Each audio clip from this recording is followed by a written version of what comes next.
I mean, looking through these calls and all this data here, I'll pop it back up so people can see.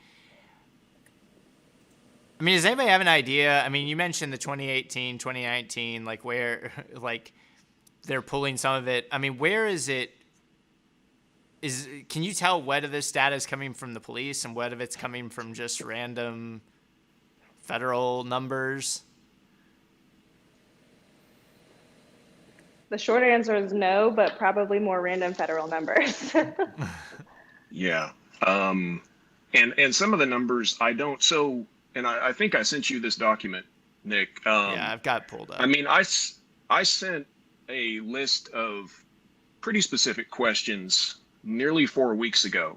That was passed along to the city manager, chief of police, and to the person who works for the city manager's office, who is in charge of the police budget. Some pretty detailed but straightforward questions regarding particularly things that might have been acquired through the 1033 program, right, which is the acquisition of military grade equipment and other things through federal funding. And I would think, especially because of the nature of federal grants, that information should be easy to get a hold of, and of course should be public and be made public. And I'm still waiting for a lot of that. And I don't, and some of it also regards, their particular policies, the police department's policies on how they distribute that equipment, other things like that, that I don't even need the data for. And nothing has been like forthcoming. And I don't know, does it take a month at least, or maybe more time to acquire this? I know people are busy, but it seems like there would be data that they could at least point me toward, right? Or PDFs, or something that like I myself could go through, but it's just been silence. Especially if there is an entire executive leadership program who is dedicated to managing, There is administrating, and that. reporting services to department employees and city leaders.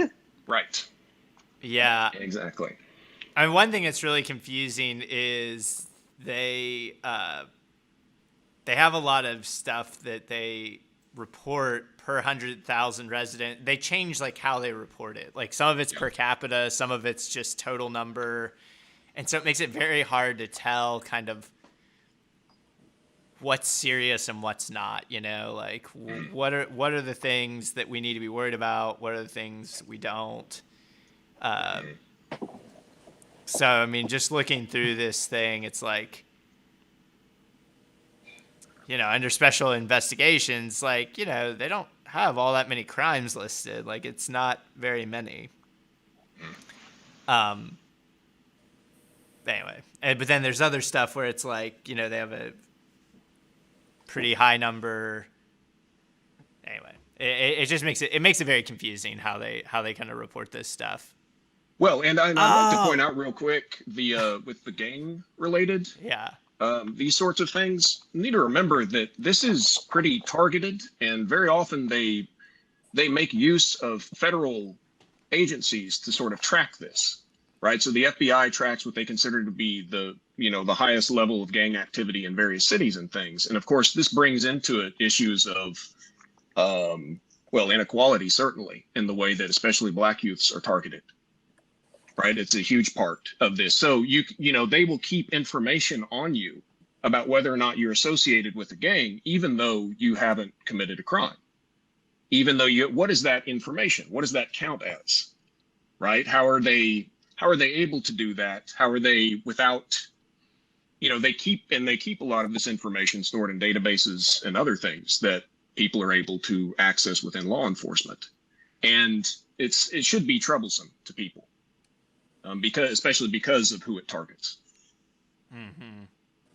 I just realized one of the things that was like really confusing me was I was like, man, the traffic stuff doesn't seem that bad, and then I realized that they're doing a thing where they're reporting traffic numbers, number of traffic contacts per 1,000 residents instead of per 100,000. So all the crimes are reported per 100,000, and so I mean, traffic accidents make up the overwhelming majority of every single thing they do.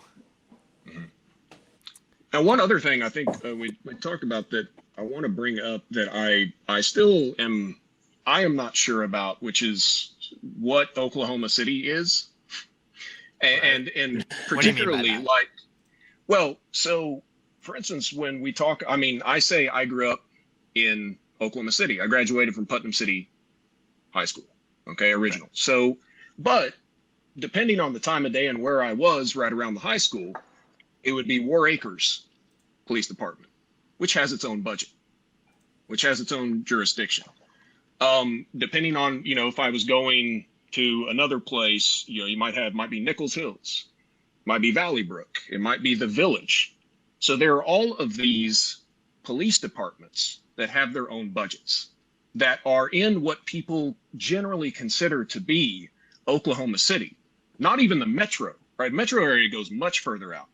We're talking about incorporating other places that most people consider to be cities or towns. But all of these other little places around there also have police departments. Well, those also take part in patrolling and they respond to various calls and things. So I don't quite know when the OCPD, whenever they talk about like how many people they police and, you know, their area and square mileage and things, does it include those? I would think it doesn't, but I don't really know. And so I have questions about that. Certainly we don't add in the other police budgets as being part of the overall amount of money going toward policing.